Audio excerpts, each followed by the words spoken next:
좀 전에 코로나19 바이러스가 변이를 하더라도 아직까지는 백신 개발에 문제는 없다라고 말씀을 해주셨는데요. 자, 근데 이런 말이 있더라고요. 앞으로 나올 코로나19 백신 접종 받아도 효과는 3개월뿐이다.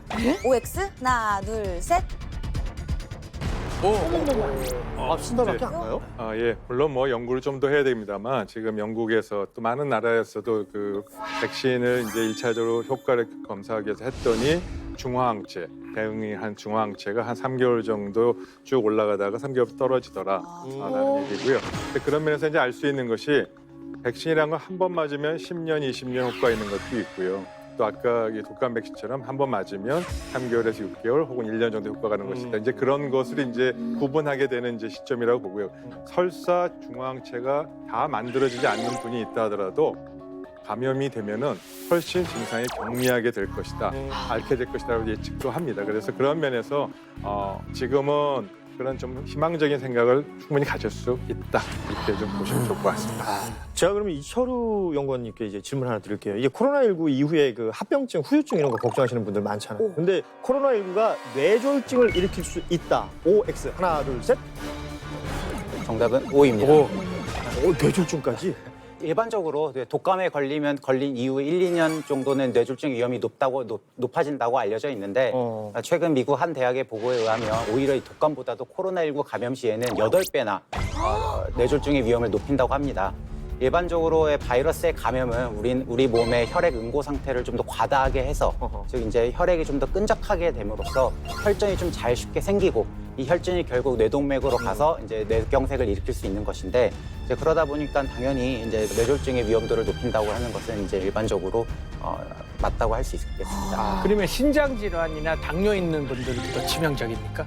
예, 맞습니다. 결국에는 이게 혈전이 꼭 뇌로만 가라는 법이 없고 없죠. 뭐 다른 곳으로 갈 수도 있기 때문에 여러 곳에 이제 혈전에 의해서 생길 수 있는 합병증들은 다 위험을 높인다고 할 수 있을 것 같습니다. 그러니까 이게 중요한 겁니다. 왜냐하면 그 해외 사례에서 볼 수가 있었던 게 있었잖아요. 왜 일부 그 철없는 젊은 사람들이 그렇죠. 뭐 코로나19 난 걸려도 나을 거니까 괜찮아 이러면서 막 파티하고 막 이랬던 사람들이 있어요. 이거 절대 이렇게 가볍게 생각하면 안 돼요. 뇌졸중, 그러니까 뭐 후유증, 합병증 이런 게 훨씬 더 있을 수 있다는 거잖아요. 그렇죠. 이거 결코 코로나19가 가벼운 병이 아니라는 점 진짜 명심하셔야 되겠습니다.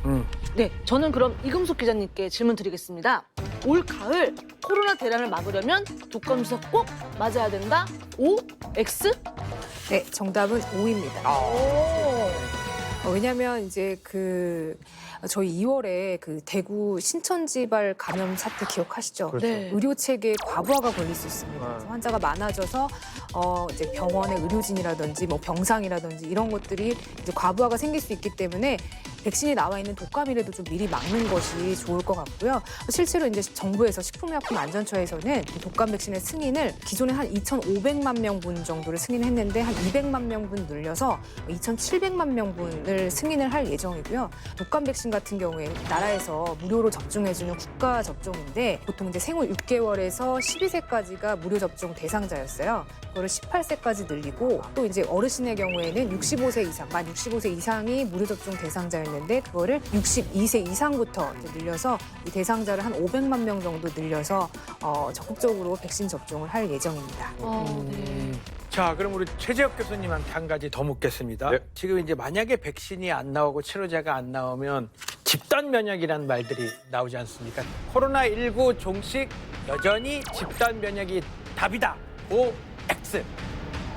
답은 O입니다. 결국은 근데 조금 이제 오해가 있을 것 같아서 좀 부연 설명을 드려야 될 것 같습니다. 네. 우선 그 인도 뭄바이 지역의 빈민가의 주민들을 대상으로 해서 항체 검사를 했더니 57%, 6,936명을 갖고 조사한 거니까 믿을 만한 데이터입니다.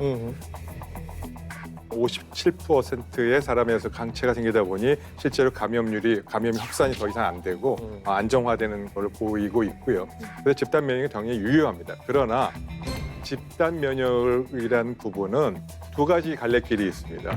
하나는 아무것도 하지 않고 감염이 확산돼서 앓을 사람 앓고 회복돼서 회복되는 거고 있고요. 두 번째는 백신을 접종해서 인공적인 집단 면역을 형성하는 거겠죠. 지금 백신을 맞으려고 하는 건 결국 인공적인 접종을 통해서 집단 면역 형성시키려고 하는 거거든요. 따라서 가는 길은 정말 다릅니다. 극과 극일 수 있습니다. 지금 안전하게 희생자를 줄이면서 백신을 통해서 안전하게 집단 면역을 가느냐, 그냥 방치 수준에서 가느냐, 이거에 따라서 희생자는 엄청나게 많이 생길 수 있겠죠. 이런 부분을 고려해서 선택해야 될 것이고요. 우리나라는 당연히 후자입니다. 백신이 개발 때까지 최선을 다해서 사회를 안정시키고 막고 백신이 개발되면 인공접종을 통해서 집단 면역 형성시켜 나가자. 이것이 정답이라고 볼 수 있습니다.